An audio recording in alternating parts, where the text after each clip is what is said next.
우라늄 원자가 에너지를 엄청나게 많이 가지고 있어서 이 우라늄 원자의 중성자라는 아주 작은 총알을 쏘는 겁니다. 중성자가 우라늄 원자를 맞추면 우라늄 원자가 두 개로 쪼개지면서 어마어마한 양의 에너지를 밖으로 내보내지요. 중성자가 우라늄 원자에게 충돌하면 우라늄 원자핵이 쪼개지면서 엄청난 에너지를 뿜어내요. 이 쪼개지는 현상을 핵분열이라고 하는데 우라늄 원자 하나가 쪼개질 때 새로운 중성자들을 밖으로 튕겨낸다는 거예요. 이 새로운 중성자들이 주변에 있는 또 다른 우라늄 원자들을 때려서 쪼개지게 만들죠. 이 과정이 순식간에 수십억, 수백억 번 반복되면서 엄청난 양의 에너지가 폭발처럼 터져 나오게 돼요. 결론적으로 핵폭탄은 불안정한 원자 우라늄의 작은 입자 중성자를 충돌시켜 연쇄적인 핵분열을 유도하고 그 과정에서 나오는 엄청난 에너지를 폭발시키는 무기라고 할 수 있어요. 아인슈타인은 특수 상대성 이론의 일부인 질량 에너지 등가 원리를 정립했습니다. EMC 제곱. 이 원리는 원자 폭탄이 작동하는 근본적인 이론적 배경을 제공했기 때문에 핵폭탄과 관련이 깊다고 여겨집니다. 이 공식은 물질이 가진 질량이 에너지로 변환될 수 있음을 보여줍니다. 여기서 C는 빛의 속도 30만 킬로미터를 나타내며 제곱이 붙어 있기 때문에 아주 적은 양의 질량이 사라져도 엄청난 양의 에너지가 방출된다는 것을 의미합니다. 원자폭탄의 개발은 맨해튼 프로젝트라는 이름으로 진행된 20세기의 가장 거대한 과학 및 군사 프로젝트였습니다. 이 프로젝트는 제2차 세계대전 중 미국이 주도하고 영국과 캐나다가 참여하여 진행된 극비 핵무기 개발 계획입니다. 1938년 독일의 과학자 오토 한과 프리츠 슈트라스만은 우라늄 원자의 중성자를 충돌시켜 핵분열을 유도하는 데 성공했습니다. 이 발견은 거대한 에너지를 방출하는 연쇄 반응의 가능성을 열었고 곧 강력한 폭탄을 만들 수 있다는 것을 의미했습니다. 당시 독일은 이 기술을 군사적으로 이용하려 한다는 소문이 퍼졌고 망명한 유럽 과학자들은 이를 심각하게 우려했습니다. 1939년 물리학자 레오 실라르드는 알베르트 아인슈타인의 서명을 받아 루스벨트 미국 대통령에게 편지를 보냈습니다. 이 편지에는 독일이 원자폭탄을 개발할 가능성과 미국 역시 서둘러 연구를 시작해야 한다는 내용이 담겨 있었습니다. 1941년 이 편지를 계기로 미국 정부는 원자력 연구에 대한 관심을 갖게 되었고 1941년 12월 일본의 진주만 공격 이후 원자폭탄 개발을 위한 본격적인 프로젝트를 시작했습니다. 이 프로젝트는 뉴욕 맨해튼에 본부가 있었기 때문에 맨해튼 프로젝트라는 이름이 붙었습니다. 맨해튼 프로젝트는 크게 세 가지의 중요한 과정을 거쳤습니다. 첫째, 뉴멕시코주의 로스앨러모스의 줄리어스 로버트 오펜하이머를 중심으로 한 비밀 연구소가 설립되었습니다. 이곳에는 엘리코 페르미, 리처드 파인만 등 당대 최고의 과학자들이 모여 핵무기 개발에 매진했습니다. 둘째, 원자폭탄의 원료가 되는 우라늄 235와 플루토늄 239를 생산하는 것이 가장 큰 난관이었습니다.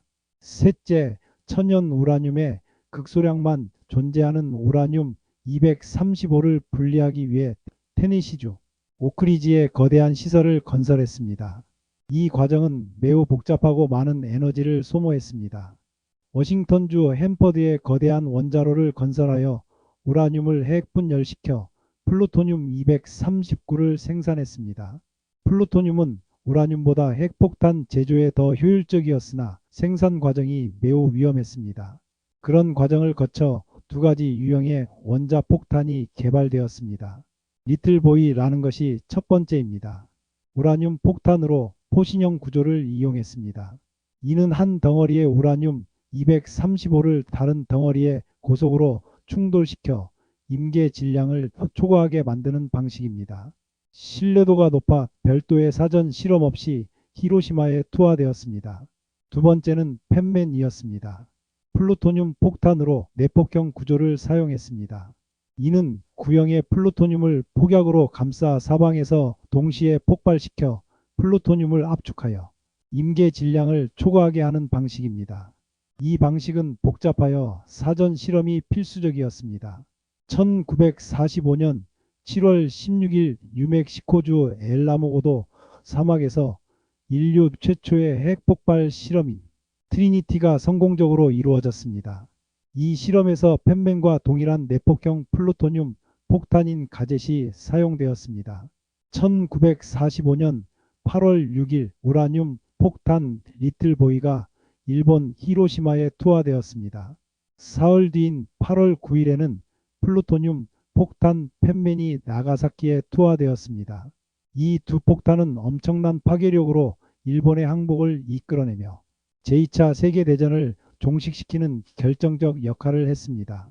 계시록 13장 13절에는 큰 이적을 행하되 심지어 사람들 앞에서 불이 하늘로부터 땅에 내려오게 한다고 나와 있습니다. 계시록 13장에 두 번째 등장하는 새끼양은 미국입니다. 이 새끼양이 왜 미국이냐는 미국에 관한 예언이라는 8분짜리 영상에 올려놓았습니다. 전 세계가 미국이 핵폭탄을 투하하는 것을 지켜보았습니다. 처음으로 히로시마의 하늘이 붉게 물들었습니다. 눈부신 성광과 함께 모든 것이 사라졌고 도시 전체가 폭풍 속으로 빨려 들어가는 듯 했으며 사람들은 아무것도 할 수 없었습니다. 비명지를 틈도 없이 재앙이 모든 것을 휩쓸고 가버린 듯 했습니다. 곧이어 나가사키가 같은 운명을 맞았습니다. 하늘에서 내린 불은 단순한 화염이 아니었습니다. 인간이 만들어낸 최종 병기 한번 내리치면 생명과 도시를 한순간에 삼켜버리는 절대적 파괴였습니다. 계시록 13장 13절 하늘에서 불이 내려오리라는 예언은 이제 눈앞에서 이루어졌습니다. 더 이상 신화도 경고도 비유도 아니었습니다. 그것은 현실이었고 누구도 막을 수 없는 힘이었습니다.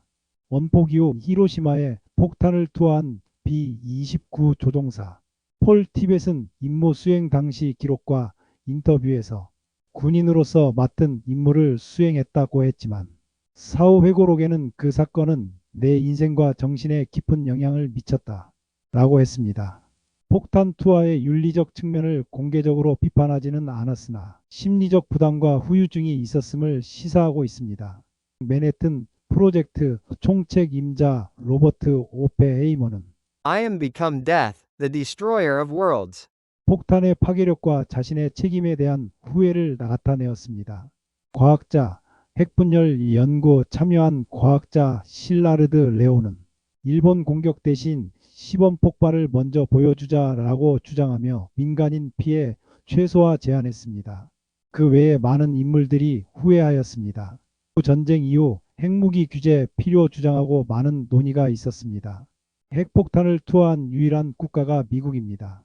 계시록은 이런 일이 일어나기 전 무려 1800년 전에 기록된 책입니다. 성경은 참으로 신기한 책입니다.